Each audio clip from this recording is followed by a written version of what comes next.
Hi, this is Julie. I'm hosted media with GAMA Expo. This is Jim Dietz, and he's going to tell us about his foundation. Thanks. With the foundation, we are the world's only not-for-profit, intentionally not-for-profit game publisher. We're a 501c3 charity organization, and our aim with the games that we wind up producing is to help education in as many ways as possible, so that the games we produce all have some form of educational value, whether it's with math, social studies, or it could even be kinetic learning if you're playing something that you flick tokens, and all that. So that the games themselves wind up being educational, but then we take the proceeds we get from that and we donate those and use those for educational purposes as well. So we have used them to purchase clothing for a college of education for their underprivileged students who interview. Because if you go to a job interview and you're in jeans and a t-shirt, they're not going to hire you to be a teacher. So they can check out a pantsuit or a jacket and slacks and look professional for their interview. Better chance of a job for somebody who wants to be a teacher. We've donated playground equipment, PE equipment. We've worked with the Choose Book Company, who's here at GAMA down this aisle, to donate books to elementary schools. The Choose Your Own Adventure books, which are awesome. So that they've sent their collections. I think we've done it to 40 or 50 schools now. Wow, that's awesome. With that, we will take some of those proceeds. We will ship games from other companies to us and get them to community service organizations, to schools and teachers as well, to get games out there.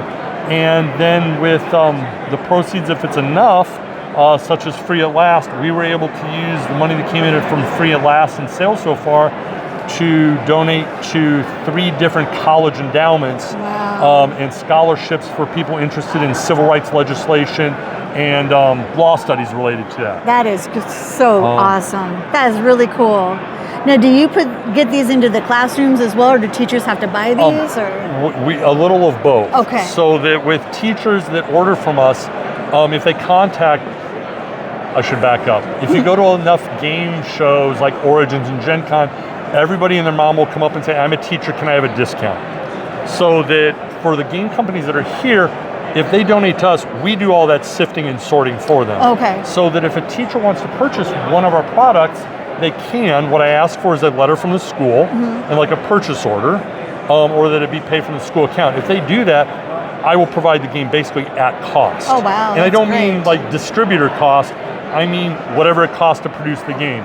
So if it was $7.12, great, you pay $7.12. That's great. Which is, it usually works out to about an 80-85% discount. So that it becomes inexpensive for teachers. Now, do a lot of these games, are they made for the high, like the middle school and up, or is it for K through 12? It really depends. With 1979, that's a more advanced game. So that's going to be high school age, mostly college, but it also takes a few hours. I see. 3 Years of War is about the 30 Years War. It's meant to be actually a social game. So it's more abstract. It's not going to be in the details. It's just going to teach you that being alive in 1630 sucked. While you play cards against your opponents and take that. It's a lot of take that, a lot of laughter. Supercharged is about numbers and probability, but it's good down for ages 8 and up. You just have to be able to count to 9. Most people can do that. So it was named last year by somebody their Children and Family Game of the Year because they like playing it. And it plays in about 45 minutes an hour. Free at Last was designed for high schoolers and up. And the designers included in it scenarios meant to be played in 45 minutes, which is the length of a class period.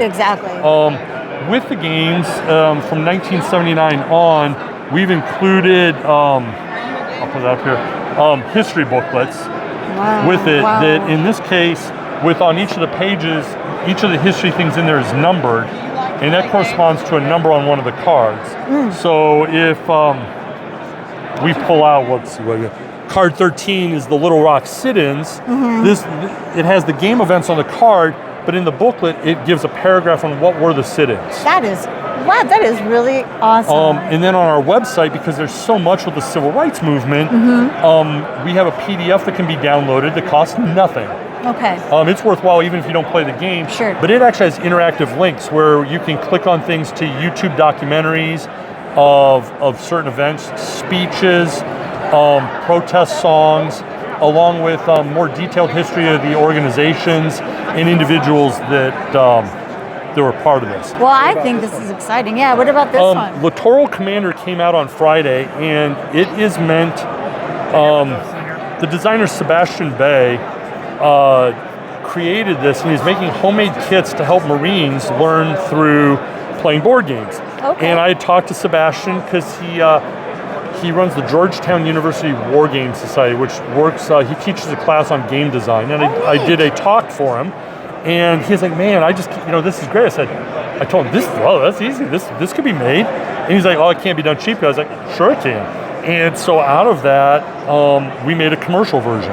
That is And so great. In addition to this being available to gamers, it's been purchased by a lot of military organizations because it's less expensive to teach using a $70 game than sending all of your men on a $10 million field exercise. True.